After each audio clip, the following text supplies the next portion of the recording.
या कौन सी तिथि को करा रहे हैं? बोले अक्षय तृतीया को करा रहे हैं। इस दिन करने से अक्षय हो जाता है। इतना इतना गुना फल मिलता है कि एक जीवन में अगर एक बार चरण दर्शन कर लो, जीवन भर ना करे तो भी उसका कोई बाल बाका नहीं कर सकता। उसको एक ही बार में संपूर्ण जीवन का फल प्राप्त हो जाता है। ठाकुर जी बड़े दयालु हैं, बड़े करुणा निधान है, इसलिए आज का दिन चुना ठाकुर जी। आज के दिन दान का बड़ा विधान है। लोग कहते हैं कि आज दान करने से अक्षय होता है, धन पवित्र होता है, आदि आदि पवित्र। हम ऐसा एक भाव रखते हैं कि दान करने से अगर आज अक्षय होता है तो ऐसी वस्तु का दान कीजिए जिसके अक्षय होने से भगवत प्राप्ति हो। जैसे आज जो आगे आवे, जो सामने पड़ जाए आपके, उसको भगवान नाम का दान करो। किस लिए? कि नाम अक्षय हो जाए। आपके सामने जो आवे उसको प्रेम का दान करो ताकि आपका प्रेम अक्षय हो जाए। धन अक्षय करने से, स्वर्ण अक्षय करने से, चांदी अक्षय करने से कोई लाभ नहीं है, सब रह जाएगा यहीं पर। लेकिन हरि नाम साथ जाएगा। हरि नाम से तेरा काम बनेगा, हरि नाम से तेरा काम बनेगा। हरि नाम ही तेरे साथ चले,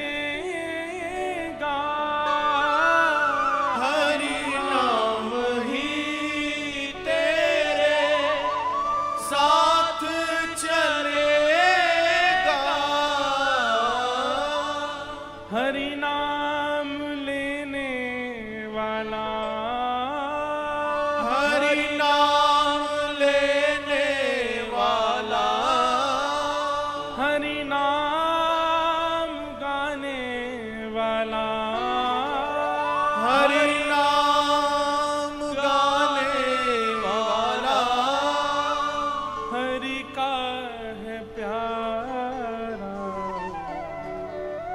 हरि का भजन करो, हरि है हमारा। हरि का भजन करो, हरि है हमारा। आज हमको अक्षय तृतीया पे ऐसे सुंदर कोरस वाले मिल गए। हमारे साथ महाराज जी गा रहे। अक्षय हो गया महाराज जी। अब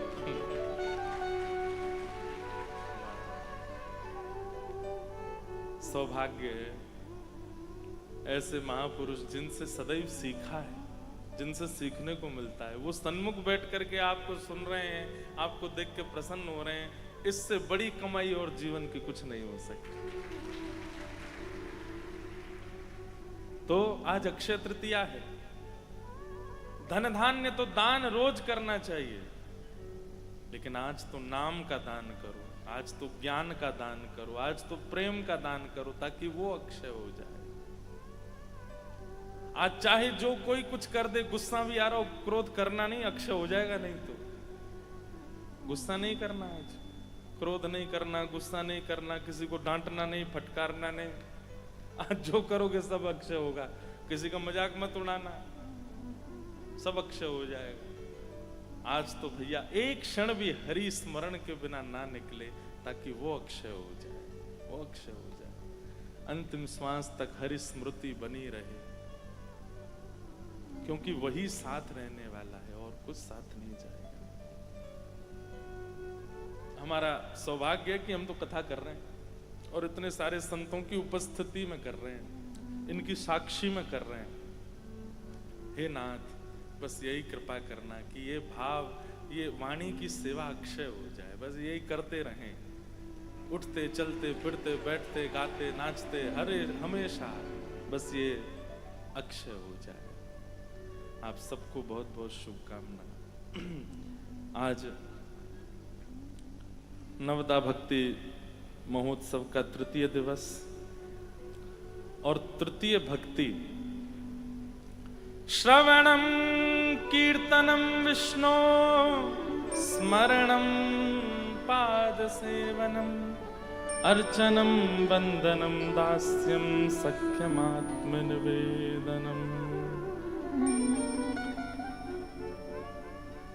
आज की जो भक्ति है वो है स्मरण भक्ति। आहा। श्री विष्णु श्रवणे परीक्षित भवत वैयासकी कीर्तने प्रहलाद स्मरणे तदांग्रि भजने लक्ष्मी प्रथु पूजने। और आज की भक्ति के आचार्य कौन है? श्री प्रहलाद जी महाराज। स्मरण भक्ति के आचार्य प्रहलाद जी महाराज, जिनके मुख से ही नवदा भक्ति का प्रवचन प्रकट हुआ है। प्रहलाद जी ही नवदा भक्ति का भाव अपने पूज्य पिताजी को सुनाते हैं। ये स्मरण भक्ति के आचार्य। बहुत ध्यान से सुनिएगा। स्मरण। तुम्हारी याद आती है, बताओ क्या करें मोहन। तुम्हारी याद आती है, बताओ क्या करे मोहन। तुम्हारी याद आती है,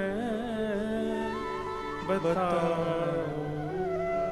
क्या करे मोहन। बताओ क्या करे मोहन। बताओ क्या करे मोहन। स्मरण भक्ति। स्मृति।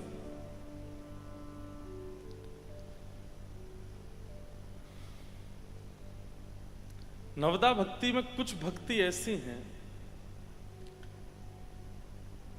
जिनके लिए प्रयास और परहेज ये दोनों करने पर भी कई बार सफलता प्राप्त नहीं होगी। और उनमें से एक भक्ति है स्मरण भक्ति। परहेज भी हम बता देंगे, प्रयास भी आप कर लेना, लेकिन ये तो उनकी इच्छा से ही हो सकता है। स्मरण भक्ति के आचार्य हैं श्री प्रहलाद जी महाराज,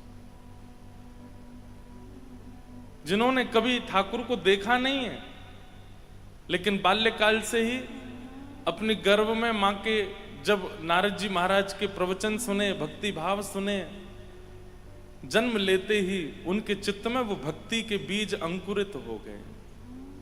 एक बात बहुत ध्यान से सुनिएगा। कल मुझे एक पत्र भी आया था, मैं उसका उत्तर नहीं दे पाया। उसमें लिखा था हमारे घर में मांस भी बनता है, हमारे माता पिता विपरीत हैं, ऐसा है, सब कुछ है। महाराज जी आप बताओ कैसे भजन बने। स्मरण भक्ति का पहला एक नियम जान लीजिए, शिकायत नहीं करनी है। ठाकुर जी से कोई शिकायत नहीं, चाहे जैसी स्थिति मिली हो। प्रहलाद जी ने कभी कोई शिकायत की हो ठाकुर जी से? नहीं, शिकायत किसी भक्त ने नहीं की। वो तो व्याज स्तुति होती है कि हम ठाकुर जी से थोड़ी, जब प्रेम बहुत कर लिया जाता है ना तो नोक झोंक करी जाती है। अगर भक्तिमती मीराबाई का कोई ऐसा पद है जहां वो ठाकुर जी से लड़ रही हैं या शिकायत कर रही हैं, तो इसका मतलब उन्होंने पहले बहुत प्रेम किया है ठाकुर जी से। इसलिए प्रेम की एक चरम स्थिति आती है तो शिकायत नहीं, थोड़ा सा प्रेमी के साथ में थोड़ी नोक झोंक हो जाती है, और वो प्रेम का स्वरूप है। पर प्रहलाद जी ने कोई शिकायत नहीं की। हे नाथ, मैं कैसे आपको भज सकता हूं? मैं तो राक्षस हूं, मैं आपको कैसे भज सकता हूं? मेरे पिता ही विपरीत हैं, मेरे भाई विपरीत हैं, मेरा परिवार विपरीत है। प्रहलाद जी के संपूर्ण कुल खानदान में एक भी ऐसा नहीं है जिसके बगल में बैठ करके प्रहलाद जी कीर्तन कर ले। ऐसी प्रतिकूल अवस्था, ऐसी प्रतिकूल व्यवस्था, लेकिन प्रहलाद जी ने फिर भी अपना भजन नहीं छोड़ा। कभी कभी हम लोग उन पे बहुत तरस आ जाता है हमको कि अरे बताओ, इनका तो ऐसा सब परिवार कुल है, फिर भी ये भजन नहीं छोड़ते, कथा सुनना नहीं छोड़ते। श्री प्रहलाद जी महाराज को देखिए ना, कभी कोई शिकायत नहीं की उन्होंने। विपरीत अवस्था, मैं कहा करता हूं, नाविक वो अच्छा नहीं जो अनुकूल धारा में नाव चला दे, नाविक तो वो अच्छा जो प्रतिकूल धारा में नाव को संभाल ले। और श्री प्रहलाद जी उस भक्ति में। अब देखो, प्रहलाद जी से एक दो चीजें सीखिए। पहली बात, शिकायत नहीं कि ठाकुर जी आपने, मैं क्या करूं, आपने मुझे ऐसा बनाया, आपने मेरा परिवार कुल खानदान सब ऐसा कर दिया, मैं कैसे भजन करूं। नहीं, कोई शिकायत नहीं। प्रहलाद जी महाराज नित्य अपने पिताजी को प्रणाम करते हैं, नित्य अपने भाई बंधुओं को वंदन करते हैं। और भागवत जी में वर्णन है कि श्री प्रहलाद जी महाराज दानव विश्वविद्यालय पढ़ने गए, वहां जाकर के दानवी विद्या भी सीखते हैं। लेकिन इन सब के बाद भी प्रहलाद जी के चित्त पर कोई असर नहीं हुआ। चित्त तो हरि का ही है। एक बात हम खुल के कह दें, मान लीजिए कि आप भजन करते थे और अचानक एक दो साल बाद ऐसा हुआ कि आपकी भक्ति में अब लेश हो गया, अब आपकी भक्ति कम हो गई, अब आप थोड़े से व्यभिचार में पड़ गए। और आपसे किसी ने पूछा, बोले पहले तो भाई तुम बड़े भक्त थे, अब क्या हो गया? बोले यूनिवर्सिटी गए थे पढ़ने के लिए, वहां बच्चों का संग ऐसा हो गया, ऐसी संगति मिल गई, ऐसे लोग खाते पीते सब थे, क्या करें, धीरे धीरे हमारा व्यवहार भी बिगड़ गया। इसका मतलब पता है क्या है? आपके हृदय को ठाकुर जी ने तब भी स्वीकार किया ही नहीं था। अगर किया होता तो चाहे जैसी स्थिति परिस्थिति हो जाती, आप अपने चित्त से ठाकुर जी का त्याग नहीं करते। एक सामान्य से प्रेमी की चर्चा, क्योंकि ये जल्दी समझ में आता है इसलिए ऐसे उदाहरण देने पड़ते हैं हमको। कोई प्रेमी अगर अपने प्रेमी को प्राप्त करना चाहता है तो माता से रूठ जाएगा, पिताजी विपरीत हो जाए, परिवार विपरीत हो जाए, कुल खानदान विपरीत हो जाए, चाहे उसके सामने अपने प्रेमी से भी लाख गुना योग्य, लाख गुना सुंदर व्यक्ति आ जाए, फिर भी वो स्वीकार नहीं करता। जिसको एक बार चुन चुका है वो उसी का ही रहता है, वही तो प्रेम कहा जाता है।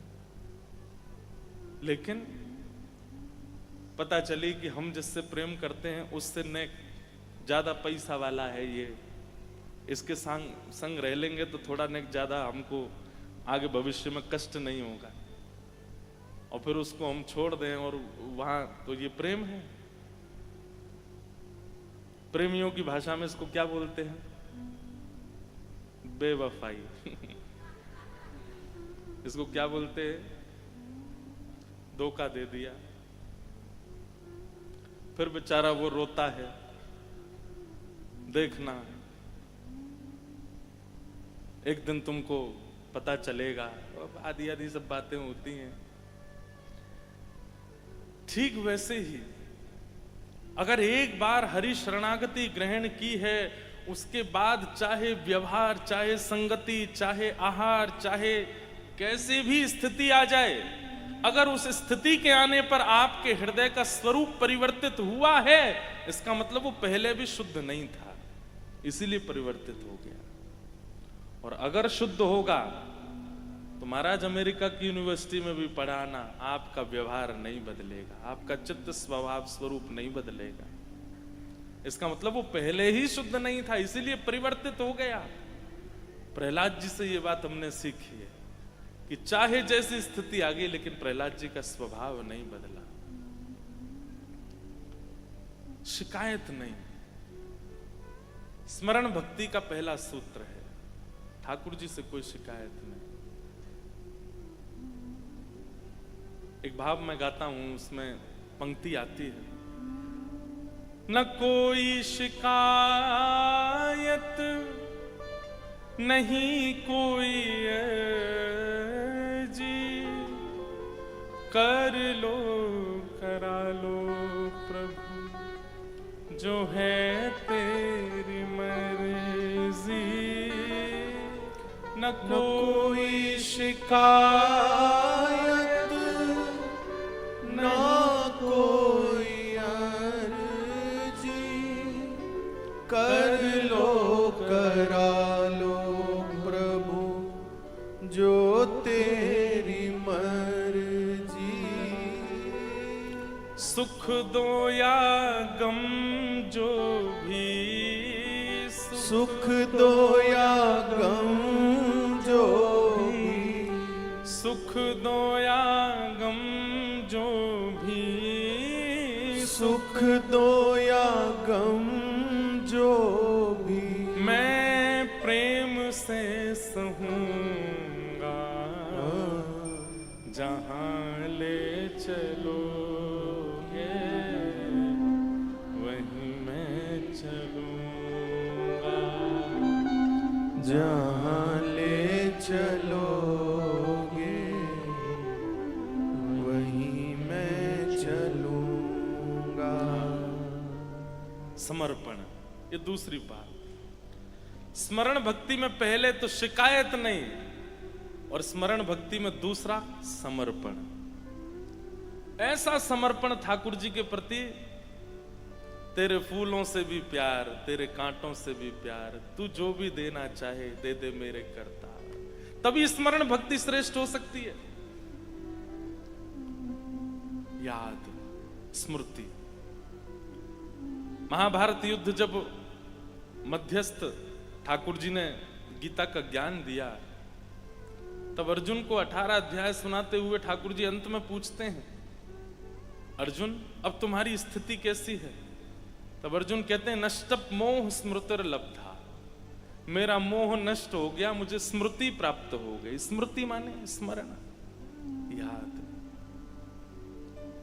स्मृति भी एक भक्ति है। एक बात बहुत ध्यान से सुनो, सब लोग इधर देखो।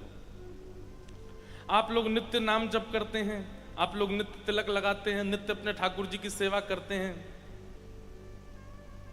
अब एक चीज हमारी सुनो, सब अपने क्रम कीजिए जो आपके क्रम है, उसके बाद नेत्र बंद करके बैठिए।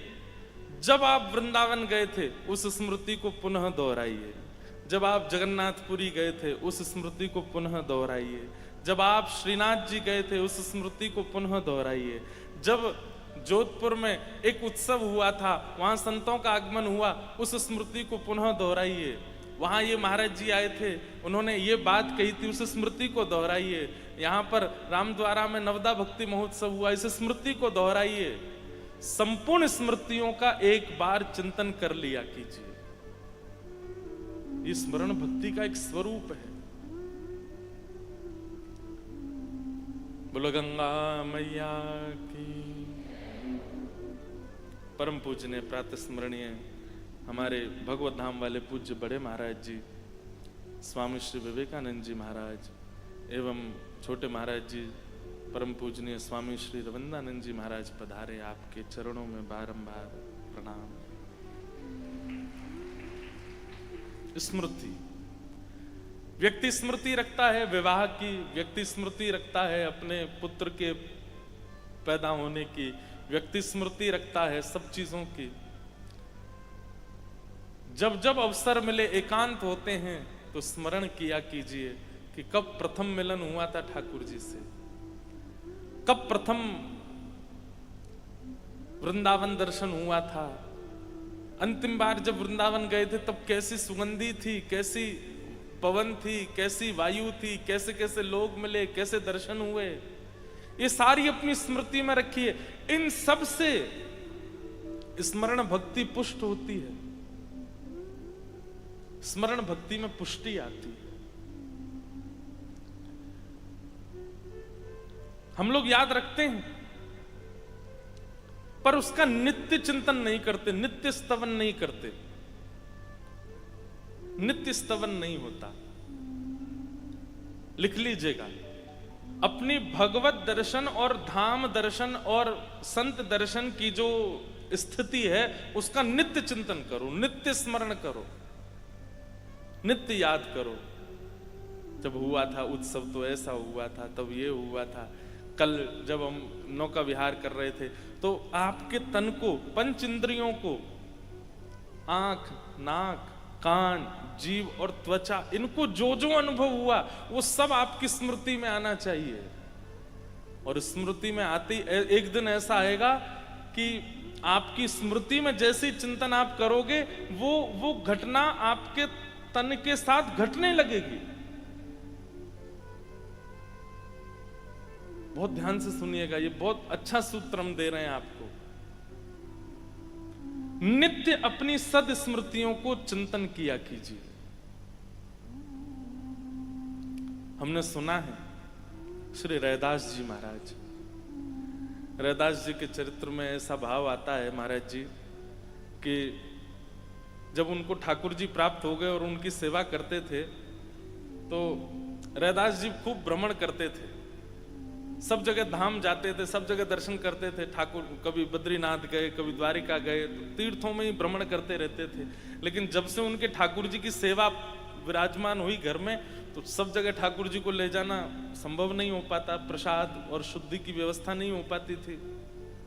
तो रैदास जी क्या करते, अपने ठाकुर जी को तैयार करते और तैयार करके मन विचार करते, जय जय आज कहाँ चलोगे घूमबे, चलो आपको बद्रीनाथ दर्शन करा लाते हैं। तो अपनी कुटिया की एक खिड़की के ऊपर लिख देते थे श्री बद्रीनाथ धाम, और अपने ठाकुर जी की चौकी उठाते, 2-4 बार बीच में घुमाते और श्री बद्रीनाथ धाम में ले जाके, ओ हो बद्रीनाथ आ गए, क्या ठंडी बिहार चल रही है ठाकुर जी, देखो बर्फीले पहाड़ चारों ओर, अलकनंदा जी बह रही हैं, कितना सुंदर लग रहा है।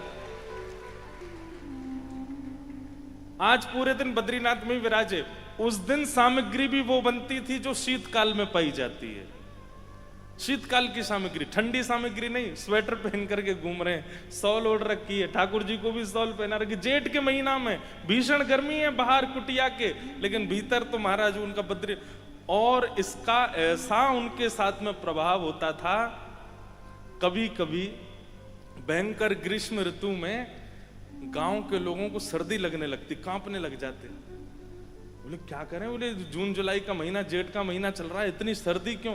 जरूर रैदास जी अपने ठाकुर जी को केदारनाथ ले गए होंगे आज, इसलिए पूरे गांव में सर्दी आ गई है आज। उनके ठाकुर जी की जहां स्थिति होती थी वैसी स्थिति पूरे गांव की होने लग जाती थी।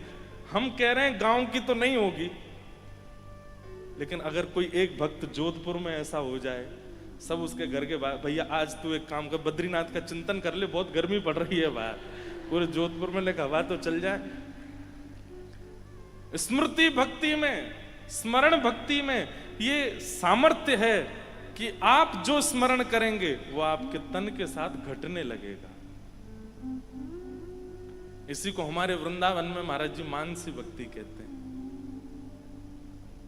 जहां हमारे ब्रज के निकुंज उपासी संत वैष्णव जन नेत्रबंद करते हैं और नेत्रबंद करते ही ध्यान करते हैं, सुंदर सघन कुंज है, यमुना जी बह रही हैं, आहा सुंदर मोगरा के इत्र डारे गए हैं रज में, खस के इत्र लगाए गए हैं रज में, ऐसी सुगंधी आ रही है।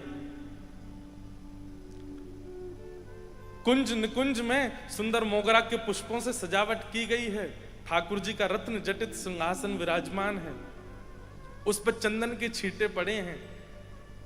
प्रिया प्रियतम दोनों ऐसी पीतांबरी नीलांबरी पहन करके, पामन में नूपुर धारण करके मधुर चाल से चलते आ रहे हैं, छत्र चमर लेकर के सखियां चल रही हैं। और हमारी सेवा क्या है, बोले हमको आज ठाकुर जी ने सेवा दी है, दूर खड़े है कि पंखा जलो, हम पंखा जल रहे हैं और ठाकुर जी हमारी सेवा स्वीकार कर रहे हैं। आप निश्चित मानिए हमारे ब्रज के जो संत मानसी सेवा में जाते हैं, जब वो चिंतन करते हैं और चिंतन करते ही उनके भाव में आता है कि यहाँ रज में आज मोगरा का इत्र है, वो जिस कक्ष में बैठे होते हैं वहां अपने आप मोगरा की सुगंधी आने लग जाती है। वो यदि विचार कर लेते हैं कि आज सुंदर आकाश में घनघोर बादल छाए हैं और रिमझिम रिमझिम वर्षा हो रही है, तो भले ही भार बादल ना हो, लेकिन उनके वस्त्रों पर, उनके मुखार बिंद पर, उनके केश पर छोटे छोटे बिंदु प्रकट हो जाते हैं, मानो जैसे सच में वर्षा हो रही हो। स्मरण भक्ति सामान्य नहीं है।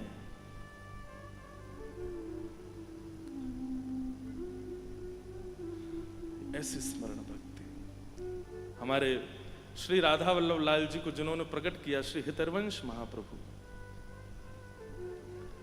उनके बाल्यकाल की लीला सुनाते हैं और कहते हैं कि महाप्रभु जी तो वंशी के अवतार हैं।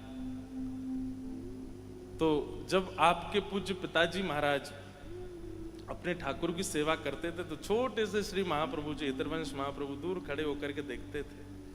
उनकी इच्छा होती थी कि मैं भी सेवा में जाऊं, लेकिन छोटा बालक जानकर के पिताजी दूर रखते थे।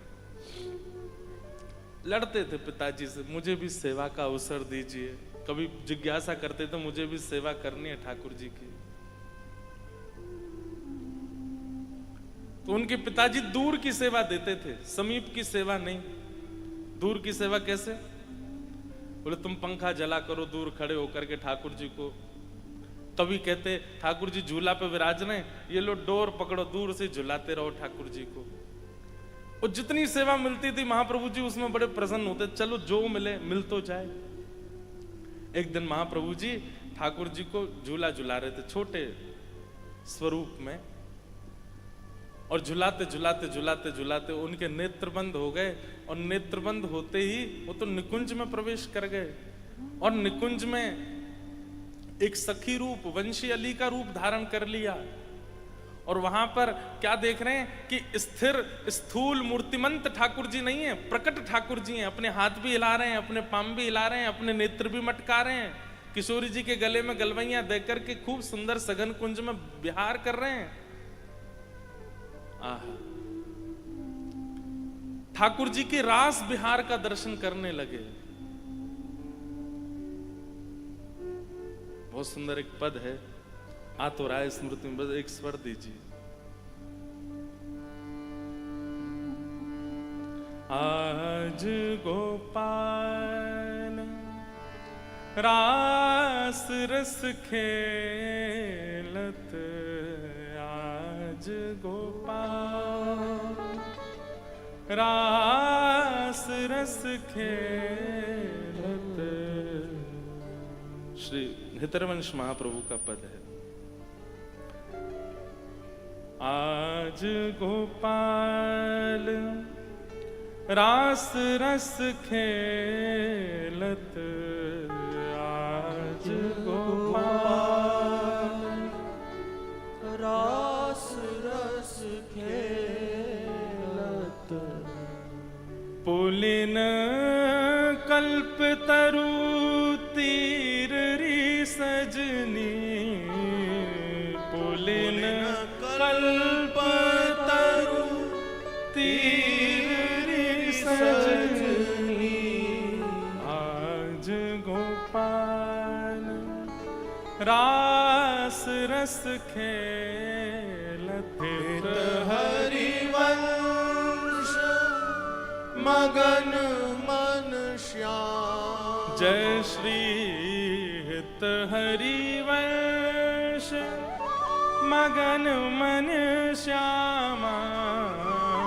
हित हरिवंश मगन मन श्यामा।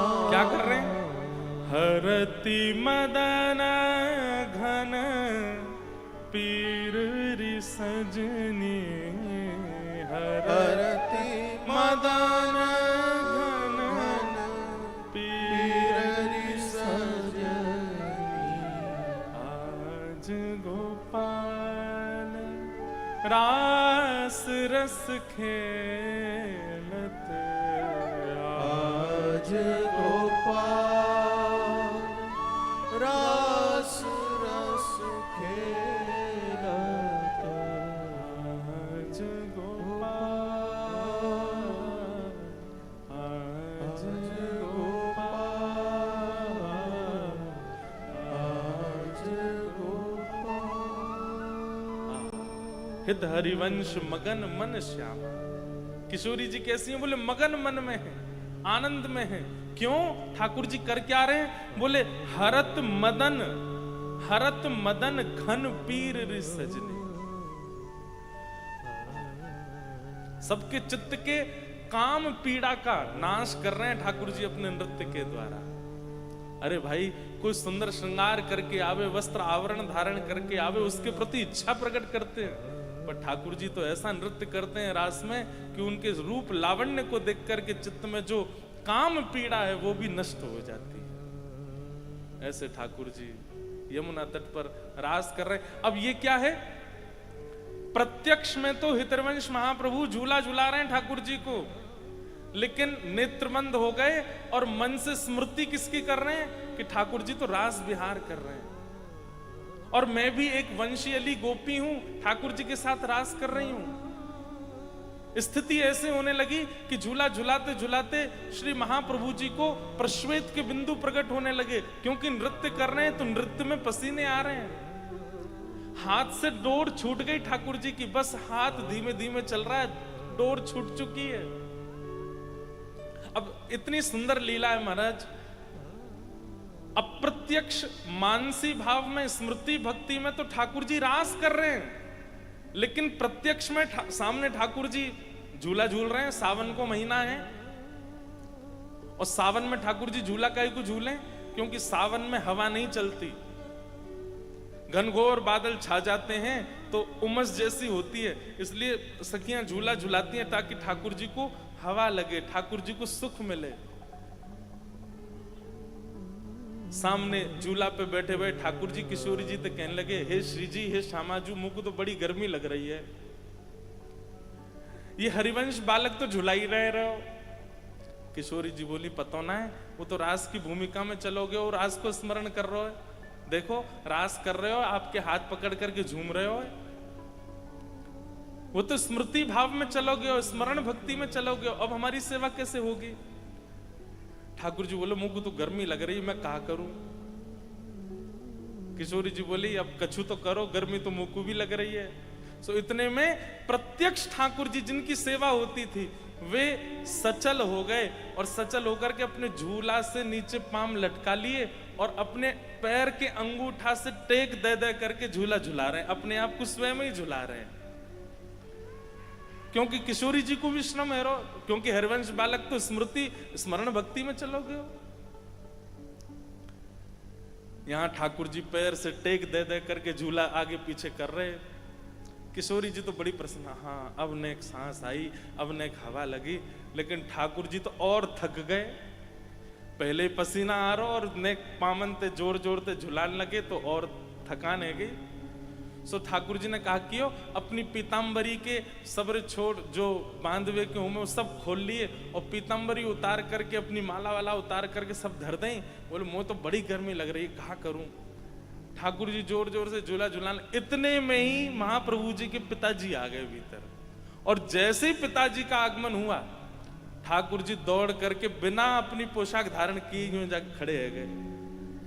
पिताजी ने आकर के जब देखा तो क्या देख रहे हैं कि हरवंश बालक केवल अपने हाथ को चला रहे हो, हाथ से डोर छूट गई है, लेकिन झूला अपने आप चल रहा है और ठाकुर जी अपनी पीताम्बरी आदि उतार करके और बिल्कुल अपने स्वरूप में खड़े हैं। लेकिन वो इस भेद को पहचान नहीं पाए कि हुआ क्या था यहां पर। ये झूला अपने आप चल कैसे रहा है? स्मरण भक्ति। स्मरण भक्ति में आपका तन कहीं भी हो सकता है। स्मरण भक्ति में आपके आसपास का व्यवहार कैसा भी हो सकता है। स्मरण भक्ति में आपके आसपास के लोग विचित्र हो सकते हैं, परंतु आपकी स्मरण भक्ति में यदि ताकत होगी तो आप देह से चाहे जहां बैठे हो, हृदय से, आत्मा से, मन से आप वृंदावन पहुंच जाओगे और वहां पर लीला का अनुभव करने लगोगे। स्मरण भक्ति में इतनी शक्ति है, आप जोधपुर में बैठ करके केवल ध्यान लगा करके अनुभव कर सकते हैं कि आज श्रीनाथ जी ने कैसी पोशाक धारण की होगी, आज वृंदावन बिहारी लाल जी का कैसा बंगला मनोरथ हो रहा होगा, आज श्री राधारमन लाल जी में कैसी विशेष सेवा हो रही होगी। ये जोधपुर में बैठे बैठे आप स्मरण भक्ति से कर सकते हैं। ये कोई चमत्कार नहीं है बंधुओं, चमत्कार के रूप में इसको मत लीजिएगा। इसका अभिप्राय ऐसा है कि स्मरण भक्ति इतनी पुष्ट हो जाती है, फिर आप जो विचार करते हैं वैसा ही हो रहा होता है वहां पर। ये कोई चमत्कार नहीं है। आपने अगर विचार कर लिया कि आज राधा वल्लभ जी ने पीली पोशाक पहनी हो, तो पीली ही पहनी होगी। स्मरण भक्ति इतनी तीव्र हो जाती है, फिर आपकी स्मृति में वही आता है जो है, उसके अलावा कुछ नहीं आएगा। पर इस स्मरण भक्ति को पुष्ट करना होगा, और इसकी पुष्टि के लिए शिकायत नहीं, इसकी पुष्टि के लिए पूर्ण समर्पण ठाकुर जी के प्रति, और इसकी पुष्टि के लिए नित्य, जिस प्रकार दवाई बेनागा ली जाती है, वैसे नित्य दवाई औषधि के रूप में नित्य सत्संग हो, नित्य। और सत्संग में भी ठाकुर जी की लीला का चिंतन, लीला का स्तवन, कोई ब्रज लीला, कोई रास लीला, कोई भाव लीला, ठाकुर जी की लीलाओं का। और अगर सत्संग श्रवण में नहीं मिलता, ऐसा हो नहीं सकता। इतने आधुनिक यंत्र आप सबके पास, फोन है, रोज सत्संग मिले ना मिले ऐसा हो नहीं सकता। आप नित्य कर सकते हैं, नित्य सत्संग करना है।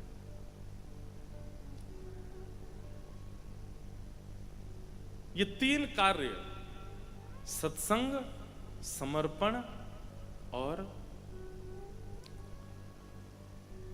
बिना शिकायत के, बिना अर्जी के, बस जैसे राखो तैसे रहूं,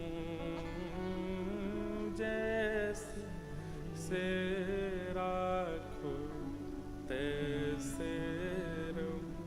फिर जैसी स्थिति परिस्थिति व्यवस्था वो स्वीकार। तीसरा स्थिति कह दूं तो स्वीकारीकरण, जैसी व्यवस्था अवस्था मिल जाए वो स्वीकार है। इन तीनों से स्मरण भक्ति पुष्ट होती है। अच्छा, एक स्मरण भक्ति का हमारे ब्रज का नियम है, वो और हम आपको थोड़ा कह दें कि जब आप स्मरण में जाते हैं, ठाकुर जी का स्मरण करते हैं, तो अभी आप राधा रमण जी का स्मरण करते हो, राधा वल्लभ जी का स्मरण करते हो, बिहारी जी का स्मरण करते हो, श्रीनाथ जी का स्मरण करते हो, जहां आपकी रुचि उनका स्मरण करते हो। स्मरण में क्या विचार करते हो? मंदिर में ठाकुर जी विराज रहे हैं, ऐसी पोशाक पहनी है, श्रृंगार आदि, इतने मात्र ये प्रारंभिक स्मरण हो सकता है, लेकिन रोज यही स्मरण नहीं करना है। फिर आप उस स्मरण में थोड़ी परिवर्तन लाओ। अब कैसा परिवर्तन?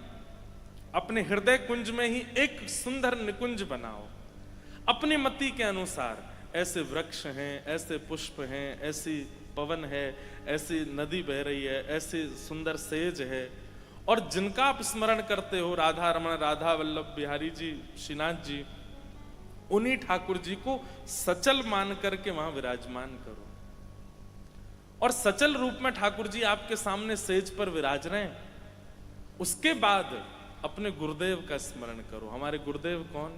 जिनकी कृपा से हम ये सब भाव धारण कर रहे हैं, जिन्होंने हमें नाम दीक्षा, गुरु दीक्षा एवं दिशा प्रदान की। उन गुरुदेव का भी एक आसन लगा दो।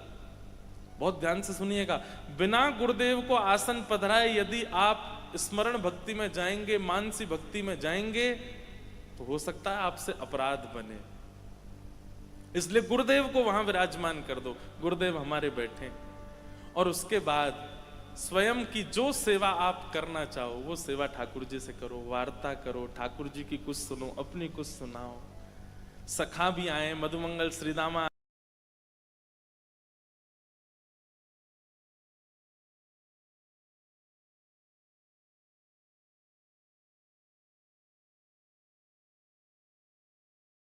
स्मरण में निकुंज सहित ठाकुर जी का स्मरण, परसों के स्मरण में गुरुदेव, निकुंज और श्री ठाकुर जी का स्मरण, उसके अगले दिन में फिर कोई अन्य व्यवस्था का स्मरण, फिर किसी पोशाक का स्मरण, फिर ठाकुर जी को कोई भोग पधराया गया उसका स्मरण। इस प्रकार अपनी स्मरण भक्ति में आगे बढ़ना है। एक दिन ऐसा आएगा कि आप स्मरण भक्ति में प्रवेश करेंगे और कितने घंटे बीत जाएंगे, कौन आकर के आपसे क्या कह गया, क्या बोल गया, आपसे क्या सुना गया, आपको पता भी नहीं चलेगा। आपके तन पर उसका प्रभाव होगा जो आप स्मरण कर रहे हो, जो आपकी स्मृति में चल रहा है। ये स्मरण भक्ति है। स्मरण भक्ति के लिए सबसे ज्यादा आवश्यक है नित्य लीलाओं का चिंतन, नित्य लीलाओं का श्रवण। अपने आज ही कहीं जाकर के आप लोग कोई लीला चिंतन करने लगेंगे, क्षमा कीजिएगा, कुछ ऐसा चिंतन में आ जाएगा जो नहीं आना चाहिए था। इसलिए जल्दीबाजी मत कीजिएगा, पहले खूब रसिकों को सुनो, रसिकों के पद गाओ, रसिकों का ध्यान कर करके उनकी भावों को, उनकी लीलाओं का चिंतन करो। उसके बाद लंबा समय रसिकों को देने के बाद तब स्मरण भक्ति में प्रवेश करो। स्मरण करो, स्मरण करके जैसा आप चिंतन करोगे वैसा ठाकुर जी भाव प्रकट करेंगे। अब स्मरण भक्ति में परहेज क्या है? सबसे बड़ा परहेज वैष्णव अपराध नहीं। कोई तिलक धारण करे है, किसी ने कंठी में पहनी है तुलसी माला, हाथ में नाम जप माला है, उसकी वेशभूषा में धोती है, बगलबंदी है, पटक, किसी भी रूप से वो ठाकुर जी के भेष में है, तो भी उसका अपराध नहीं करना है। ये सबसे बड़ी बाधा है स्मरण भक्ति में। परहेज किसका करना है? कैसा भी कोई वैष्णव सामने आ जाए उसके प्रति आपको भाव ही रखना है। हम कह रहे हैं कि वो आपके सामने ऐसा कुछ कर दे जो आप बर्दाश्त ही नहीं कर सकते, तो भी उसकी एक स्थिति ऐसी है, तिलक आदि कुछ भी उसने धारण किया। सीता जी को नहीं पता था कि रावण रूप बदल करके आया है, जानती थी। वो जगदम्बा है, पराम्बा है, वो सब जानती हैं। जो राम जी धनुष भंजन करने के बाद सीता जी की ओर चल रहे हैं तो पैरों में उनको पुष्प चुभ रहे हैं, ये तक अनुभव कर लेती हैं सीता जी। क्या उनको ये पता नहीं चला कि ये रावण है जो संत वेश धारण करके आया है? वे जानती थी, केवल इसलिए कुछ नहीं कहा और चल दी क्योंकि भेष संत का धारण किया, वे भेष वैष्णव का धारण किया। भक्तमाल जी में तो कहा जाता है कि भैया भक्त वेश, वैष्णव वेशधारी चाहे जैसे हो फिर भी उनका सम्मान करो। स्मरण भक्ति में परहेज यही है कि आप अपने मन में किसी वैष्णव के प्रति दोष प्रकट मत करो, क्योंकि अगर दोष प्रकट हुआ तो दोष प्रकट होती स्मरण भक्ति से निकुंज आ जाएगी। स्मरण भक्ति में जैसा जैसा विचार करोगे सब आ जाएगा आपके स्मरण भक्ति में, ठाकुर जी नहीं आएंगे। अच्छा, इसमें एक बात आती है मन में कि कोई व्यक्ति अगर स्वभाव व्यवहार से उचित नहीं है, केवल पोशाक वैष्णवों की धारण करता है, तो उसके प्रति हम भाव रखते हैं। इससे तो ठाकुर जी को भी बुरा लगता होगा ना कि भाई वो केवल आडंबर कर रहा है फिर भी तुम उसके प्रति भाव रखते हो। ठाकुर जी पर निर्णय छोड़ दीजिए, ठाकुर जी निर्णय करेंगे उसका। आप निर्णय मत कीजिए कि वो उचित है कि नहीं है। आप तो उसके समीप जाओ, आप तो उसको वंदन करो, वैष्णव अपराध नहीं। हमारे वृंदावन में एक महापुरुष रोज चिंतन करते थे ठाकुर जी का, निकुंज का। एक दिन निकुंज का चिंतन कर रहे थे और निकुंज में उन्होंने क्या देखा कि किशोरी जी ठाकुर जी के साथ में वन में विहार कर रही थी, और तभी किशोरी जी की दृष्टि पड़ी, एक सुंदर फल लगा है, पुष्प लगे हैं एक वृक्ष के ऊपर, और किशोरी जी जाकर के उछल उछल करके वो पुष्प तोड़ने का प्रयास कर रही हैं, लेकिन नहीं पहुंच पा रही वहां तक। श्याम सुंदर दूर खड़े खड़े देख रहे थे। किशोरी जी बोली, देखते ही रहोगे दूर खड़े खड़े, यूं ना है कि नेक आए करके या कुछ नेक दाल को झुकाए दो, मैंने पुष्प ले लूं, फल ले लूं, बस दूर खड़े खड़े दतुइयां दिखा रहे हो अपनी। ठाकुर जी बोले, नहीं, हम देख रहे कि नेकात तुम प्रयास करके देख लो श्यामाजू, फिर मैं आऊं। बोले, मोते ना हेरो, आओ जल्दी, याकू दो मुंह को ये पुष्प चाहिए, अपने केशन में सजाऊंगी, और फल चाहिए पाऊंगी। ठाकुर जी बोले, मैं आऊं। इतने में ठाकुर जी आए और ठाकुर जी ने डाल पकड़ करके नीचे झुकाए दे, लो श्यामाजू तोड़ लो पुष्प। किशोर जी उसमें से पुष्प तोड़न लगी, फल जैसे तोड़न लगी तो फल इतना भारी है कि वो आ नहीं रहे हो, तो ठाकुर जी बोले, ऐसे नहीं, दाल पकड़ करके फल तोड़ो। तो किशोरी जी ने भी डाल पकड़ी, जैसे ही फल तोड़ने लगे इतने में ठाकुर जी ने अपने हाथ से डाल छोड़ दी और किशोरी जी ने कस के पकड़ रखी। तो जैसे ही डाल ऊपर गई किशोरी जी भी बाकी संग में लटक गई। ऐसे ऊपर थाड़ी है गई। ठाकुर जी बोले हाँ ऐसे ही रहो, आप ऐसे ही दिखता रहूंगा। अब ये लीला एक महापुरुष अपने स्मरण में चिंतन कर रहे थे और जैसे ही ठाकुर जी ने वो डाल छोड़ी और किशोरी जी ऊपर गई, वो महापुरुष जोर जोर से हंसने लगे। अरे श्याम सुंदर तुम्हारी लीला अद्भुत है। अरे लाला जी कहा कर दियो, किशोरी जी हमारी बड़ी कोमल है, तुमने जी कहा कर दियो डाल पे लटक गई बेचारी, अरे जल्दी नीचे करो। अब वो जोर जोर से हंसे, हंसते हंसते नेत्रों से आंसू आवे। विचार कीजिएगा, इधर देखो, विचार कीजिएगा। वे तो केवल लीला स्मरण करके हंस रहे थे, लेकिन तभी सामने से एक ब्रजवासी जा रहा था, उसका एक पैर नहीं था और थोड़ा वो ऐसे अचक के चल रहे थे और तभी ये महापुरुष हंसने लगे। तो उसको ऐसा लगा कि ये मेरी लाचारी पर हंस रहे हैं, मेरी दुर्बलता पर हंस रहे हैं। उनके मन में जैसे ये भाव आया मेरी दुर्बलता पर हंस रहे हैं, इतने में ही उन महापुरुष के चित्त में किशोरी जी ऐसी डाल पे खड़ी हैं और ठाकुर जी नीचे से हंस रहे हैं। बस यही दृश्य दिखते दिखते दिखते ठाकुर जी और किशोरी जी अंतर्ध्यान हो गए। क्यों अंतर्ध्यान हुए? क्योंकि वैष्णव अपराध बन गया।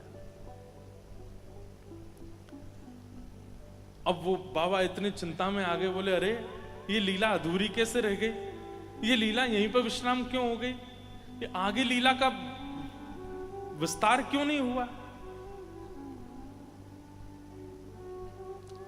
नेत्र बंद करके चिंतन करने लगे, ठाकुर जी से निवेदन करने लगे, हे श्याम सुंदर आप कहां चले गए, किशोरी जी कहां चली गई, आप दोनों अंतर्ध्यान क्यों हो गए। ठाकुर जी नहीं आए। सोचो, वर्षों की तपस्या, वर्षों की परिश्रम, वर्षों का ध्यान, वर्षों की जप, सब एक अपराध से सब नष्ट हो गया। खूब यमुना स्नान किए, खूब वृंदावन परिक्रमा लगाई, लेकिन पुनः स्मरण में ठाकुर जी नहीं आए। तब अपने गुरुदेव से जाकर के कहा, गुरुदेव ऐसे ऐसे सब लीला हुई। रोज ठाकुर जी चिंतन में आते थे, रोज ठाकुर जी स्मरण में आते थे, नित्य नित्य नूतन लीलाएं करते थे, कभी रुलाते थे कभी हंसाते थे, लेकिन पतो ना कहा भयो ऐसो, परसों ऐसी लीला है रही, मैं जोर जोर ते हंस रहे हो, पतो ना मेरी हंसी ते बुरो मान गए कि कहा है गए, ठाकुर जी अंतर ध्यान है गए, अब मुंह को लीला दिख नहीं रही है। गुरुदेव ने तुरंत पूछा, बोले जब ठाकुर जी अंतर ध्यान हुए तो तुमने नेत्र खोल के देखा? बोले हाँ मेरे नेत्र खुल गए थे। बाहर क्या दिखा? बोले गुरुदेव कुछ नहीं, मैं बैठा था बस यही, और कुछ नहीं। बोले कोई व्यक्ति दिखा आसपास? तभी उन्होंने ध्यान से चिंतन कर, हाँ गुरुदेव एक व्यक्ति था, उसके एक पैर नहीं थे, वो लाचार थे, थोड़े से जा रहे थे आगे, थोड़ा लंगड़ा रहे थे। गुरुदेव बोले हो ना हो, तुम्हारी उस क्रिया से, तुम्हारी उस हंसी से उनको ऐसा लगा होगा कि तुम उनकी लाचारी पर हंस रहे हो, और वो कहीं ब्रजवासी होंगे, कोई वैष्णव होंगे, उनके बुरा मानने से ठाकुर जी तुम्हारे हृदय से प्रस्थान कर गए। जब तक वो तुम्हें क्षमा नहीं करेंगे तब तक ठाकुर जी नहीं आएंगे।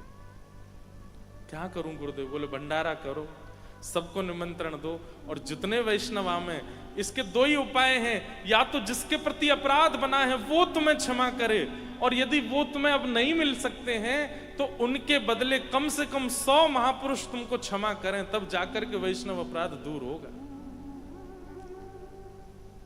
उन्होंने भंडारा कराया, भंडारा करा करके जितने महापुरुष पधारे सबको दक्षिणा प्रदान करें, और सबके चरणों में प्रणाम करके कान पकड़ के कहें मुझे क्षमा कर दो।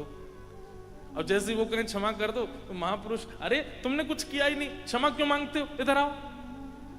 सब लोग अपने हृदय से लगावे उनको क्षमा करते गए। जब 100 वैष्णवों को प्रणाम करके क्षमा मांगी, और क्षमा मांग करके गुरुदेव को जाके कहा कि मैंने भंडारा किया, सबसे क्षमा मांगी। बोले अब जाओ यमुना स्नान करो, ब्रजरज लगाओ, नेत्र बंद करके देखो ठाकुर जी दिखते हैं कि नहीं। जैसे ही जाकर के स्नान करके रज लगा के ध्यान में बैठे, तुरंत क्या लीला प्रकट हुई कि ठाकुर जी नीचे खड़े खड़े हंस रहे हैं और किशोरी जी ऐसे डाल पर खड़ी हैं। पुनः वही लीला वहीं से प्रकट हो गई। अनुनय विनय करने लगे, हे ठाकुर जी किशोरी जी को नीचे बुलाओ। किशोरी जी बोले एक बार नीचे उतारो तुम्हें बताऊंगी मैं। जैसे ही ठाकुर जी ने किशोरी जी नीचे उतारी, अब यहां तो ठाकुर जी डाल पकड़ के नीचे कर रहे थे, किशोरी जी ने देखी दोनों हाथ इनके व्यस्त हैं, इतने में ही यहाँ कमर में बंधी वही वंशी निकार करके किशोरी जी भाज गई वहां से। अब ठाकुर जी पीछे पीछे डोल रहे, हे श्यामाजू मेरी वंशी दे दो, हे किशोरी जी मेरी वंशी दे दो। या वंशी मोरे प्राण बसत हैं, या बंशी मोरे प्राण बसत है, सो वंशी गई चोरी, सो वंशी गई चोरी। अब राधे रानी दे डारो वंशी मोरी, अब राधे रानी दे डारो वंशी मोरी। आहा, वो महापुरुष इतने प्रसन्न हो गए कि अब मेरे चिंतन में पुनः ठाकुर जी आ गए।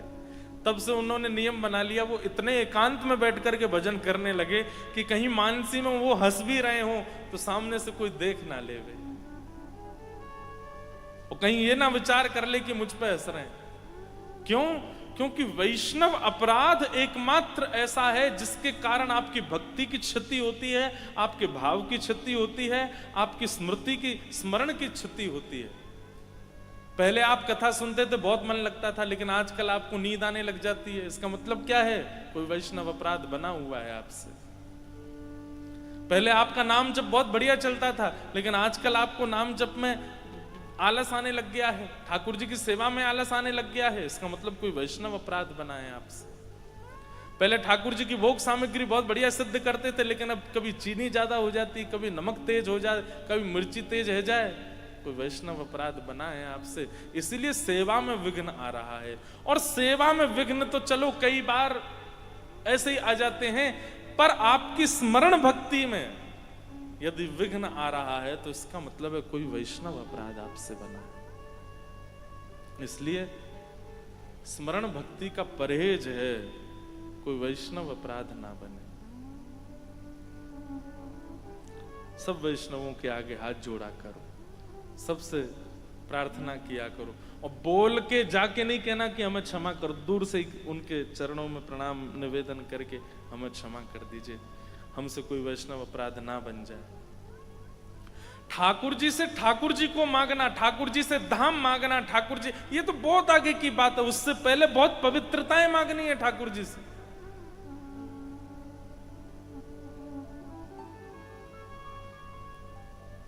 ऐसे भाव। तो स्मरण भक्ति में परहेज क्या है? कोई वैष्णव अपराध ना बने। स्मरण भक्ति में दूसरा परहेज अन्न की शुद्धि, क्योंकि जैसा खाओ अन्न वैसा होवे, और मन ही शुद्ध नहीं होगा तो स्मरण कैसे शुद्ध होगा? इसलिए अन्न की शुद्धि। केवल वो पाना है जो ठाकुर जी को भोग लगता है, जो ठाकुर जी को निवेदित नहीं हो सकता उसका आस्वादन नहीं करना है।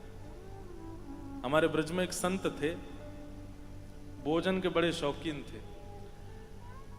जब अपने गुरुदेव से दीक्षा ली उन्होंने, तो गुरुदेव से कहा, गुरुदेव मुझे कुछ आज्ञा दे दो।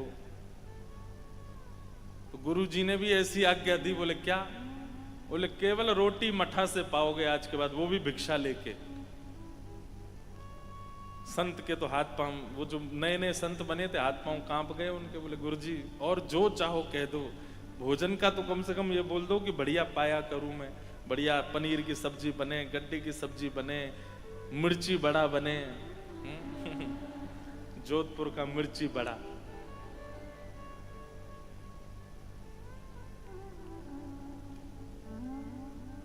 और क्या बनता है जोधपुर में? है समोसा।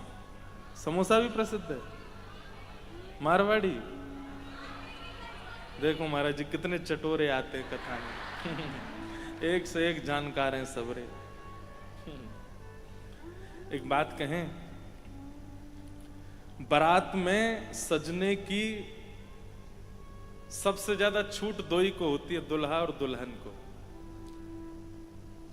अब बेचारी दुल्हन का तो मेकअप है 500 रुपए वाला, और जो उसके संग में सखियां खड़ी हैं वो 5-5 हजार का मेकअप करवा लें, तो ये तो अत्याचार है ना बेचारी के ऊपर। आपको प्रयास करना चाहिए कि आपकी अचकन, आपका स्वरूप दुल्हा से तो कम ही हो। कई बार ऐसा होता है कि दुल्हा बेचारा घोड़ी पे बैठा है, पर नीचे बारातियों में ही कोई इतनी जोर की शेरवानी पहन के आता, सब उसी को देखते रहते हैं, बोले दुल्हा तो नीचे डोल रहा है। एक बार महाराज जी, बताने वाली बात तो नहीं है, हमारी खुद की सबसे छोटी बहन, तीसरी वाली बहन जो है, उनके ब्याह में एक हमारे पिताजी के श्रोता हैं, पीछे पड़ गए, बोले महाराज जी की तो ड्रेस मैं बनाऊंगा मेरी। हमने कि भाई ऐसी कुर्ता धोती पहन लेंगे, हमको क्या है। बोले नहीं नहीं महाराज जी मैं बना के लाऊंगा। वो महाराज जी ऐसी अचकन बना के लाए कि हमारे जीजा जी फेल हमारे आगे। अब मैं पहन के जैसे ही निकला अपने कक्ष से बाहर, हमारी माता जी कहे लाला जी कहा कर रहे हो तू है, बेचारे दुल्हे राजा की इतनी ज्यादा कढ़ाई नहीं है कुर्ता में जितना तू पहन के घूम रहा है। मैंने कि एक बार राउंड तो मार के आऊंगा मैं सब जगह। और तो और दुल्हा ही बोल पड़े, बोले भैया जाते बढ़िया तू मेरी पहन मुझे अपनी दे दे। ये बात हम क्यों कह रहे हैं? चाहे रस का सुख हो, चाहे श्रृंगार का सुख हो, उसका अधिकार तो प्रिया प्रियतम को ही है, उसका अधिकार तो ठाकुर जी को है। उनका जितना हो सके सुंदर सुंदर प्रसाद बनाओ, सुंदर सुंदर उनका श्रृंगार करो, सुंदर से सुंदर उनका आवरण बनाओ, सुंदर से और फिर उस प्रसादी को अपने ऊपर धारण करो, उस प्रसादी को अपने ऊपर ले लो। जो भोग ठाकुर जी ने आरोगा उसको पालो। जैसे श्रृंगार किया हमारे महाराज जी, ऐसे श्रृंगार कर देते हैं, ठाकुर जी की प्रसादी अपने ऊपर धारण कर लो, वो तो ठीक है। पर कई लोग तो ठाकुर जी को भोग नहीं लग सकता वो भी पा रहे हैं, ठाकुर जी को जो श्रृंगार नहीं हो सकता वैसा श्रृंगार कर रहे हैं, ठाकुर जी को जो वस्त्र आभूषण जितने अच्छे ठाकुर जी को नहीं धराए उतने अच्छे स्वयं पहन के घूम रहे हैं। ये तो फिर ये भक्त का स्वरूप नहीं है। भक्त तो अपने ठाकुर जी को सजा धजा के खिला पिला के मस्त रखता है, स्वयं उनकी प्रसादी ग्रहण करता है। तो स्मरण भक्ति का दूसरा परहेज है अन्न की शुद्धि। वही पाना है जो ठाकुर जी को निवेदित हो सकता है, और जो ठाकुर जी को निवेदित नहीं हो सकता, ठाकुर जी को प्रसादी जिसकी नहीं हुई है, वो सेवन करने का अधिकार आपको नहीं है। यदि आप उसको करेंगे तो माफ कीजिएगा, श्रवण भक्ति, कीर्तन भक्ति, बाकी भक्ति आपकी पुष्ट होंगी, पर स्मरण भक्ति में आप निपुण नहीं हो पाओगे। स्मरण भक्ति की निपुणता के लिए तो अन्न की शुद्धि, वाचो वेगम, अपनी जीव पर थोड़ा सा लगाम लगाइए। और दूसरी बात, जो ठाकुर जी को निवेदित करते हैं हम वस्तु, ठाकुर जी को निवेदित करने से पहले वो वस्तु है, सामग्री है, पर निवेदित करने के बाद वो प्रसाद है। उसके प्रति वो सामग्री बुद्धि नहीं होनी चाहिए कि ये बेसन का लड़ुआ बहुत बढ़िया है, ये मिर्ची बड़ा बहुत अच्छा है, पराठा बहुत अच्छा है। नहीं, वो प्रसाद है। उसके प्रति अन्न और अन्य सामग्री की बुद्धि नहीं होनी चाहिए। इतनी सावधानी रखेंगे तब मन शुद्ध होगा और तब मन में स्मरण भक्ति प्रकट होगी।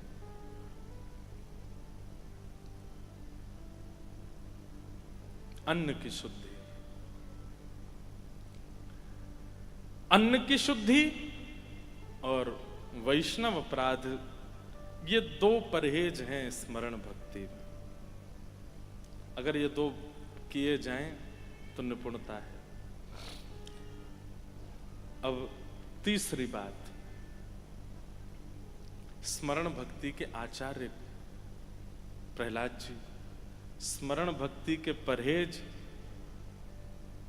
वैष्णव अपराध और अन्न की शुद्धि, वैष्णव अपराध से बचना और अन्न की शुद्धि रखना। अब स्मरण भक्ति के ठाकुर कौन है? बहुत रात भर विचार किया महाराज जी कि स्मरण भक्ति के ठाकुर कौन से हैं, स्मरण भक्ति के ठाकुर जी कौन से हैं, परंतु मन में विचार आया स्मरण भक्ति के ठाकुर नहीं है, ठकुरानी है। स्मरण भक्ति की तो ठकुरानी है हमारी किशोरी जी, हमारी लाडली जी, हमारी राधा रानी। हे सुन राधिका दुलारी, सुन राधिका दुलारी, तेरे द्वार का भिकारी, द्वार का भिकारी, तेरे श्याम का पुजारी, पीड़ा है हमारी, हमें श्याम ना मिला, हमें श्याम ना मिला। हम सोचते थे कान्हा कहीं कुंजन में होगा, सोचते हैं कान्हा कहीं कुंजन में होगा। हो अभी तो मिलन का हमने सुख नहीं भोगा, अभी तो मिलन का हमने सुख नहीं भोगा। सुन के प्रेम की परिभाषा, सुन के प्रेम की परिभाषा मन में बंधी थी जो आशा, मन में बंधी थी जो आशा, आशा हुई रे निराशा, झूठी दे गया दिलासा, श्याम ना मिला हमें, श्याम ना मिला हमें श्याम ना मिला, हमें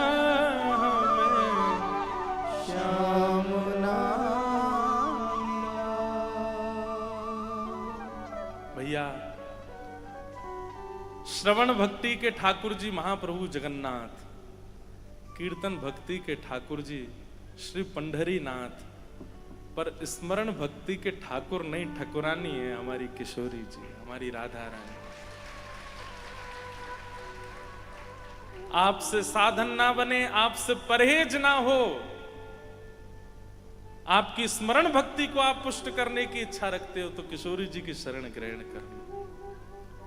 हमारी किशोरी जी, भैया ये बात मेरे मन में कैसे आई? मैं मनगढ़ंत बात नहीं कह रहा हूं, ये बात मेरे मन में आई क्योंकि जब महाराज के मध्य से ठाकुर जी अंतर ध्यान हो गए तो गोपियां भी किशोरी जी की शरण में गई, और वहां किशोरी जी की शरण में जाके किशोरी जी ने जो स्मरण प्रकट करवाया है गोपियों के चित्त में, वही गोपी गीत बनकर के प्रकट हुआ, जिस गोपी गीत ने ठाकुर जी को प्रकट कर दिया।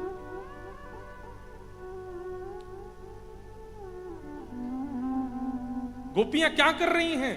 वह स्मरण प्रकट कर रही हैं, वो स्मृतियां प्रकट करके ठाकुर जी से कह रही हैं जो उनके साथ घट चुकी है।